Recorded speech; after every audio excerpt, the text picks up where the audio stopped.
You want to kick it Welcome off? back to Cambridge Inside Out. Yes, I'll kick it off. I'm Judy Right. Nathans. And over here, I'm Robert Winters. Yeah. So, like the bad penny that keeps coming back. Ah, Yeah, yeah. So, that's okay. me, of course. Yeah. So anyway, meanwhile, back at the shop, so in amongst occasional interventions from protesters and whatever, Oh, the yeah. Cambridge City Council meetings have managed to take place nonetheless, Right. either in Zoom or in person. Quite surprisingly, the most recent meeting Your sound, Robert, I can't hear you. Sound, Robert. Oops. Oh. Robert? Yes, yes. Okay, all right. I don't know what, can you hear me? Yeah, I'm hearing you just fine. Okay, I'm getting a little blue thing in my corner here that says mute. I don't know, whatever. But you can All hear right, me, all right. right? Yeah, we're Okay. fine. We're fine. All So, right. so anyway, the city council meeting, actually, the most recent one on February 13th, Right. actually did go forward, even though the protesters are out in front yelling and screaming, but they didn't bust up the meeting this time. Thank you Yeah. very much. And there were some interesting things on that agenda, as well as the meeting prior on February 6th. Mhm. One of the things that I always speak sort of glowingly is that the Cambridge Historical Commission will do these for landmarking studies Mhm. for various properties in Cambridge. One of which was the Mariah Baldwin house, which is located on Prospect Street. Right. It was also another one, which is the Cambridge Electric Light and Gas building. Right. Right. A lot of talk on that one. So that so that went through, and and it was it wasn't like that was going to get voted down, though. Mhm. I do know that there is actually sometimes, like, the Better Cambridge people have spoken out against landmarking because It they would see mean it that as they couldn't, right? yeah, that's like they're standing in the way of knocking the building down, putting up a bigger building, right? Okay, so that's your point of view, right? So no, I don't believe anybody spoke No, against they didn't. landmarking, which was good. No. But if for anybody who because they're all accessible from the city website, you can actually download these landmarking studies, and they are expert studies. Honestly, these Mhm. are publishable Yeah. works that are just great, Mhm. and actually, I think it was after the meeting, I was on the telephone with Councillor Simmons, because for another matter, but I introduced her to this thing called Atlascope, Yeah, you had which mentioned that. which is actually what you can do is you can overlay maps from different periods, either a modern map or say another period map, and let's say an 1893 map. And so what you can do is you can just swipe across, and you can transition from what was there then to what is there today, or at some other time, like 1916 or 1930 Wow. Do something. you have a link to that on your website? I don't know if I do, but I will Would you do please do so that? soon, Okay, good. because it's incredibly useful. Sounds very interesting. Yeah, and though it was somewhat unrelated, I might as well mention this one right now. There was Yeah. one of the things that really was kind of upsetting to not just Council Simmons, but actually I would dare say some of the people who live in the Riverside neighborhood, Oh, was there was an order calling for, which might seem thoroughly benign. It says, Mhm. we'd like to have Memorial Drive shut down again every Saturday and Sunday for 3 out of 4 months out of the year. And it sounds very nice, you go rollerblading, do what you're going to do. Isn't that wonderful, right?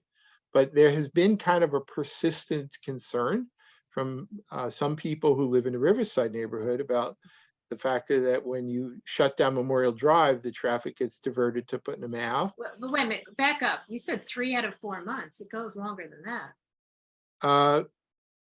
Well, I mean, I don't know when they started. It I mean, starts like the end of April and it goes to the end of November. I know, but the thing is, so that would mean December, January, February, Oh, it's except for those open. 3. Oh, I see what you're saying. Exactly. Yeah, No, yeah. I also, because now it includes, I think for their own convenience, they don't have to set up and put it back together. It's all Saturday night, which to me is a real problem. It can be a real problem, especially for the people Right. who live on places like Putnam It's Ave. like, it's one thing, to have it when it's daylight, but yeah. Right. So But well, go on. I just wanted to clarify that. Yeah. yeah. So Counselor Simmons was, actually, she was pretty angry about it. Yeah, right. The fact is that, so you got people who basically think, well, that's just nice. We can go rollerblading and Yeah, happy this, that, happy that. But then there are some people who are going to get the downside of that. right. And she quoted some, well, just to me, she was telling me about how people remember, like where Putnam Gardens is now. There used to Yeah. be of a bunch of houses that were used to be there, Mhm. that were built by a black man that got bulldozed in order to put up the Putnam Gardens. So that there's kind of at least from some of the older residents, there's a little bit of lingering resentment Yeah. about the way the I city mean, just comes I in. see that, but I don't see it quite as a direct comparison. I just, Maybe I, not, maybe not, but yeah, I was bringing yeah, it up only because in the right. context of the Atlas Scope tool, because I, so I can actually then I was able to sort of go through it, and actually see what used to be there and what's there now. And I was doing it all over the but city. there's a It's kind lot of of fun. gentrified, there's a lot of other people living in that neighborhood that still don't like it, and they're not all, you know, No, I agree. yeah, And yeah, yeah, but sometimes city councilors will, even if they have a majority vote, will do hmm, something that they know is going to appeal to maybe the majority of people, sure, yeah. but for whom it becomes a burden on a minority of people. Yeah, I That don't get they're- the nighttime thing really bothers me, because especially when it starts to get darker, it's people aren't even out there after 7 o'clock, let alone all night. So to have it closed, I don't know. I just I this thing about open space, and from the beginning of the pandemic, I know we've talked about this 3 years ago. It's just like, we are so lucky to have a river that runs from one end of Cambridge to another.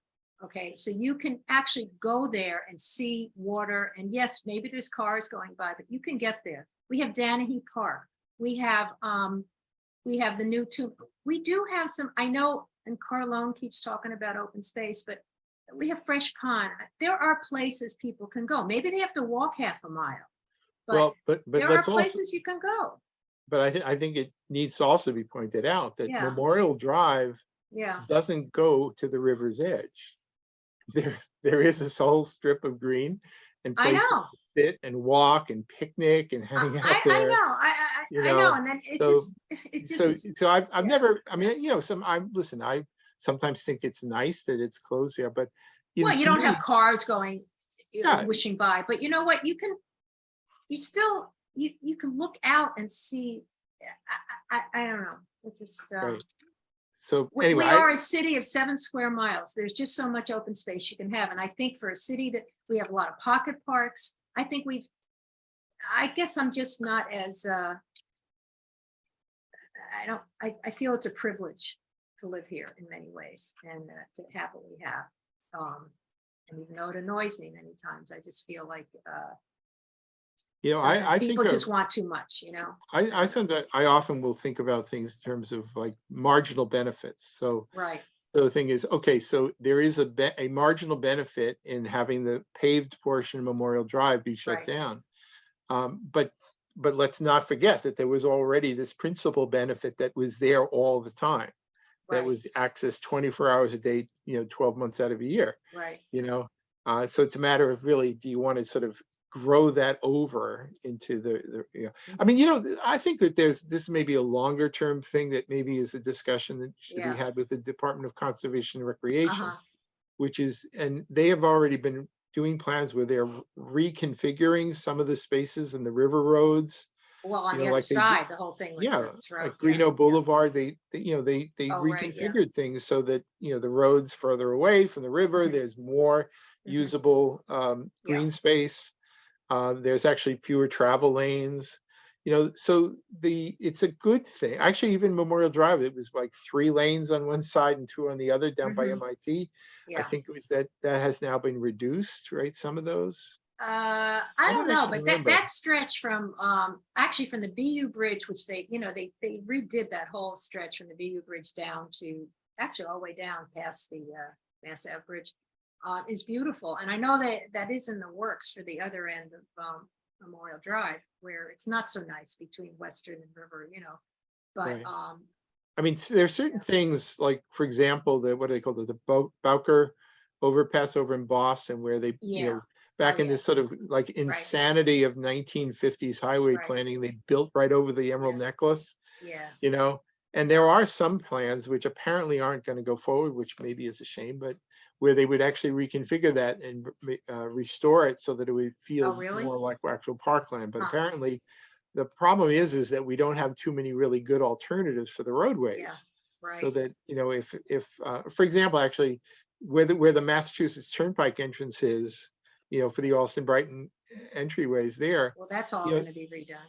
but it almost forces there to be a certain kind of highway nature to Memorial Yes, Drive for a piece to get well, to the entry exits for Alston well, they're Brighton. gonna create a whole different way to, yeah, that, I don't even It- want, when they yeah, do the that's big gonna be a change over on the nightmare. Boston side Yeah, with the Mass Pike yeah, reconfiguration, there's yeah. a lot of really interesting opportunities there, and I'm actually pretty excited, to sort of Well, see. that's already been discussed, a lot of it. I think they've decided on something, but I think it's Yeah, getting yeah. pushed back. I don't know. Right, but rather than arguing about whether Yeah, Memorial Drive should be right. open or closed, or whether rollerbladers can have access to it or not, to me, Cyclists, yeah, the more interesting thing is the more long-term notion about right. DCR and Mass Pike realignments and things that may Yes. actually create really serious Hmm. recreational and open space Hmm. opportunities and better pedestrian and bicycle connections. Yeah, Fighting over a bunch of pavement on Memorial Drive yeah, for a couple days a week is sort of like, yeah, okay, fine, but I can't get too yeah, excited about it personally. yeah. Now, one other thing that actually happened at the city council meeting, this most recent one, was I think it was actually a carryover via charter right from a previous meeting, or maybe not, but there's this lingering, there's this weird catching up that's happening out of the clerk's office for committee Oh, reports that are right, like a right, right. year old Yes, or yeah, or several years old, yeah, which it was kind of pathetic that that was allowed to happen, but it yeah. happened. But so they've been getting things like committee reports with language for this so-called BEUDO Oh, right. amendments, Yeah. building energy use disclosure ordinance Uh-huh. that dated back to like last spring, and Right. that had some language. It looked like they were retrenching and going the reverse of what they'd already decided. Yeah. Yeah. Anyway, whatever, it's not that important. But what apparently one thing that's been a real flashpoint in over the last several months is the fact that there were these it was no longer about disclosure of energy use. It was mandates for retrofit of buildings, Right. commercial buildings, as well as residential buildings over a Over certain certain unit, right, yeah. number of units, and including some that are very expensive, potentially very expensive. Mhm. Um, and the big problem is the community development departments basically were having, they said, we've been having public meetings about this for a while, but in fact, they were only with the big shots. And residential property owners had no idea about any of this happening. So they've now been made aware, and then they were kind of up in arms. So rather than fight the fight, what there was a change in the proposed language to basically, rather than move the deadline for all this compliance from Mhm. 2050 to 2035, they said, except for residential buildings, where we'll just leave it at 2050 so that they won't be up in arms and throw Yeah. us out of office this But coming what, November. but wasn't it also that for a long time that Eversource was never at any of these meetings? Wasn't that, or was that another, I like it, don't, if Eversource was involved at all, I well, don't think the anybody was. economic, right, Paul Yeah, Toner called two different meetings yeah, that had, nobody was actually yeah. asking the right questions. Right. There's Like, kind of can like, we do this? Do we have the capacity? Is there distribution? Is there transmission? Where are we going to site all this electric? yeah, I sometimes jokingly refer, in this context and some other ones, I always Yeah, refer to as engineering via wishful thinking, yeah, you know? aspirational. Yeah, Yeah, but so it's great to say, well, let's just electrify everything, sure. But in fact, if the where's it power, coming from? Yeah. yeah, if the grid doesn't actually have it, and then there's the other rather awkward truth, or Mhm. shall we say an algorithm, the Oh, inconvenient truth that yeah, a lot of that power generation will, for at least a good long while, still be yeah. done by Natural fossil gas. fuels. So, Well, natural you gas. know, Yeah. so what? This Yeah, state so has yeah, so doesn't use coal, but yeah, if you replace your gas stove or your gas heating system with electric, but then it's still being powered by fossil fuels elsewhere. right. Because basically, what we have here are distribution lines and transmission, but we don't. Eversource doesn't generate the power. That comes from, They just carry it, I yeah. mean, I just think people just don't understand the whole thing about electricity and about, you know. Right, right, but it's just- very convenient for a city council to just snap Oh, their yeah. fingers and say, We should have electrify all it all without actually right. thinking about the, you know, the on the ground realities about substations, power Yeah, generation because then facilities. you have people on the other side, wait, we don't want this substation here, and we don't, I Right, mean, if you look at, Eversource did produce that report in November 22nd, well, whatever, November 2022, which was one of the economic meetings, and I did download it. So I watched that meeting. It's very good because it really gives you a graph of where the electricity, you know, the distribution lines are and what's the future. And they did bring up, it's not just, you know, you have to deal with other communities. We're not just going to do all this just, you know, for Cambridge. I mean, and there they was have a actually certain kind of budget, you know, and yeah, and there was actually a Boston Globe article that highlighted, you know, they were kind of pointing a finger at Kendall Square saying, so what are you gonna yeah, just screw us over here in East Boston or Chelsea? Well, yeah, meanwhile, say right, you can do all right, this wonderful right, substations and right. you I know, mean, yeah, for you have these Kendall other Square. cities that are contiguous, Somerville and stuff. So it's a Yeah. regional issue. And And it's yeah, also a question of physics, you know, and right. so we can all agree that it would Yeah, be a good idea to yeah. move away from fossil Fossil fuels. fuels as a Right, general principle. right, But making hard mandates based on wishful right. thinking is not necessarily the Yeah. right way to do this. I Well, think but some people, yeah, Patrick yeah, referred to it, he says he's a big fan of the 80% solution. yeah, I thought, okay, I like that. You know, it's yeah, like yeah, so let's just do our best yeah. and let's ease up a little bit on the hardness of the mandates Hmm. and just do our best. We're all in this together. So, you know, let's you know, do this cooperatively. Well, I guess some people feel like unless you put it in writing and say this is going to happen, then it isn't going to happen. That people won't work towards that. If you make them do it, they'll work towards that. But so I guess there's different ways you can look at it. But I just feel like you should work together. You should come up with the solutions together. And I think that is happening a little more now, Right. by And inviting. Yeah, yeah, but the mere fact that they did not invite you know, the building condo owners and right. into that, they were not a part of that conversation, and No, then they found out very late in the game that they were about to right. get hit with some Well, me and right. gigantic bills. Yeah, You I know. just yeah. So anyway, and so they're going to change the deadline for them to push it back to the Yeah. originally proposed 2050. Those are the But so those are but the as some are amendments pointing that out, they yeah, said, yeah, but they could change that back too. So down the road. So don't be yeah, don't yeah, sit pretty on this one because yeah. you know they could the zealots could come back out again. Yeah. But what do you mean they could change it back? They everyone Well, says they even can't if you change back the bicycle ordinance, the vision, they can't no, change that but back of course you could change the bicycle ordinance at any if the moment. will It's was just there. if the will was there and if Yeah, you didn't have a bunch of yeah, kind of I'm going to say it, spineless city councilors who refuse to uh, uh, refuse to go against the pledge they made to a particular yeah, lobby to not yeah. even do even the slightest modifications, even if facts suggest you should. So, Well, look what happened to that's where rent we are. control back in the 90s, because that's what happened with some of the councils on rent control. Well, yeah, I mean, You know, I think that's they actually didn't tweak anything. They didn't want to do that's anything. that's a good analogy, I would Yeah, say. And speaking as a person who was a candidate in yeah, 1993, who right. don't worry, I'm not running, but who actually suggested a few tweaks that would actually Yeah, accommodate some of the concerns of small property right, owners. right. And then, you know, if you suggested compromise and Yep, finding sort of accommodation, they you were would bad. run you out of town. That's right. That's right. Right. And that's kind of the way we're at now in terms of the Yeah, politics. So if you yeah. suggest, well, maybe we can all agree with bicycle safety, but Mhm, maybe there are some better ways to do this mhm. that can accommodate people, then there are people who basically run you out of town like they did to Craig Kelly. And that's a Oh, problem in the politics of yep. today, in my opinion. What a It's a shame. problem. Yeah. So anyway, well, in the remaining time, I think maybe we should at least mention something which we both paid close attention to. It had to do Oh, with the some of the police stuff. proposals Yeah, for some alterations in the way Cambridge police operate, yeah, which is not meant in any way to be a criticism for right.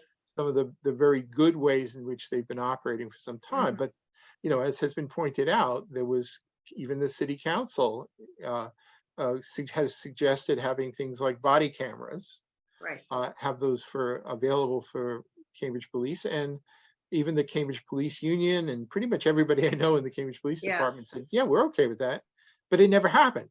Why didn't it happen though? I don't understand. Why was the I, appropriation not made? Was it Louis? I mean, it was his call, it was his watch, right? It was you know, on his I watch. don't really know, but it's kind of I think it's a rather interesting indication that have been things Yeah. that have been proposed or suggested that just sort of fell by the wayside. For example, remember, I actually thought there was some merit to the idea of having the outdoor lighting ordinance that was going to do some Oh, right. regulations on like Yeah. bright lights shining into your bedroom windows. Right. But what happened there, they had a whole long string of meetings within the community development department. Yeah. And then the person who was sort of the staff person moved to Delaware, and then it just disappeared. Really? Huh. Just disappeared. That didn't mean that there weren't some good ideas that had been Yeah. hammered out, Yeah. but it just vanished. And I think that's a kind of a problem. So what happened to the body cams? I don't know. Maybe we should have a camera on the city staff, watching them and making sure it didn't disappear, right? But anyway, So that was one of them, right? And then that's one of them. Another one, which I would say is just as important, was the possibility of what you might be loosely called less than lethal devices and mechanisms. Right, Yeah, right. So non-lethal. in this unfortunate shooting that happened in early January, they've been On my birthday. That's right, yeah. And it was noted that they fired a sponge round. I wasn't even sure what that meant. Yeah. But they didn't. It's not like they had a broad array of alternatives available to them, so that when a perceived threat then appeared, Right. Well, shots were fired. But the bottom line was there was more than one policeman. There was a group of policemen. Right, but let's only. not go. I mean, something could have been done differently. Right. But yeah. Right. So the thing is, what are the alternatives? Are really Right. That's just the question. Whether it's Right. They don't carry tasers, for example. In this case, that might actually been a And good yet you have alternative. people say that those can be lethal in some way, but I still think. That's right. But at least Why you don't have they the carry? choice. Oh, they don't carry tasers as a rule, or they're not I think it's part of just the not. department, or I don't believe it's part of the equipment that they Wow. carry. Yeah. Interesting. But Okay. people have suggested other things. Some of Yeah. this quasi analysis of people is Yeah. not well founded. And they Right. don't really understand what you really do in an imminent threat and etc. But I think it's an important question, and about how they actually provide a good range of alternatives so the Cambridge police officers can do their jobs in the best way, but with the possibility of less lethal response. So I mean, and I'm not second guessing what necessarily would have happened in this particular case, but and you but know what? Yeah, go ahead. But I think it's just important that at least these alternatives be pursued and made available, and and also in that instance, when I think it was a neighbor that called 911 because they saw someone jumping out of a window. I don't know where the parents were, whether they tried to call someone, but everyone says, well, if we had had heart, they would not necessarily, they wouldn't have necessarily called heart when they didn't even know what was going on. All they knew is they heard broken, and the other question, talking about heart and alternative responses, is I am confused by we have a new hotline number for suicides or mental health crisis, 988, which I think that 911 can refer to 988. I don't know, but I don't know. And then heart has their own number. I'm just so confused. Like, who do you know to call? Yeah, I mean, the thing is in a case of an emergency, you shouldn't have to look up in a phone book as to which You will is the call appropriate 911, number. which they actually do in cahoots, which has always been touted. It's been 30 plus years in Oregon. 911 is the dispatcher, and they're trained to then triage or whatever where they go. But even cahoots, if it's considered a violent situation or if there's weaponry, police are involved. on Yes, some level. exactly. And And, so and there's a lot of, there's a lot there's of a kind lot of of, stuff to deal with. there's a lot of Yeah, agenda pushing that's been going on that's around right. here. That's right. Whereas I think, and we'll see what happens when all the Right. appropriate reports come back, Right. in the hopefully not too distant future, Yeah. But anyway, but it's definitely has been a topic of some discussion And will be and until, will yeah, be, yeah. and certainly a lot of press, both informed and And uninformed. Honestly, uninformed. Yeah. some of the Harvard Crimson coverage of this to me Oh, is I don't just even look at that. terrible. Ugh, And really? I actually like the fact that Harvard Crimson is paying Yeah. attention, because that's a good thing. But Right, on the but way still. they're characterizing a lot of these really Yeah. sensitive things is just I know. wrong, and it, No, it's it's been bad. terrible. So Okay. anyway, so those are some of the things. Yeah. I think it's probably worth mentioning just in our Yeah. last minute or so here Yeah. that, so they did put out the word for seeking applicants for the Cambridge Planning Board. And we'll Mhm. see how that shakes out. Oh, right. That'll be I think something March that they 6th will opine opine Yeah. on. Yeah. The jury is still out, I would say, in terms of how well our new city manager is doing in terms of appointments. There's some sensitive ones coming up. Yep. Board of Zoning Appeals, and eventually Planning Board and others. Which is and we'll really the see. key ones that are people looking at. Yeah. Yeah, I mean, I personally have a little concern that if the manager shouldn't just be counting to 5 on everything he does, Right. to make sure that he's got the Yeah. approval, because the manager has to also manage. That's right. And the counting to 5 principle has to do with when your contract is to be renewed. It's not on Okay. every single vote. The way, I'll just maybe end Except with that this. under the ballot stuff, he now is going to be reviewed every year. So. Yeah, I know, but they could have done that always. But I always say, I'm just gonna maybe wind down with this little quote here. Yeah, This is because we something may have I've to often go said, earlier. which is Yeah. that, they say proportional representation is an excellent system of representation, but a lousy system of governance. You need a strong manager, basically, to Thank you. balance that out. That's a So, great way to end it. all Okay. right, see you Bye. later.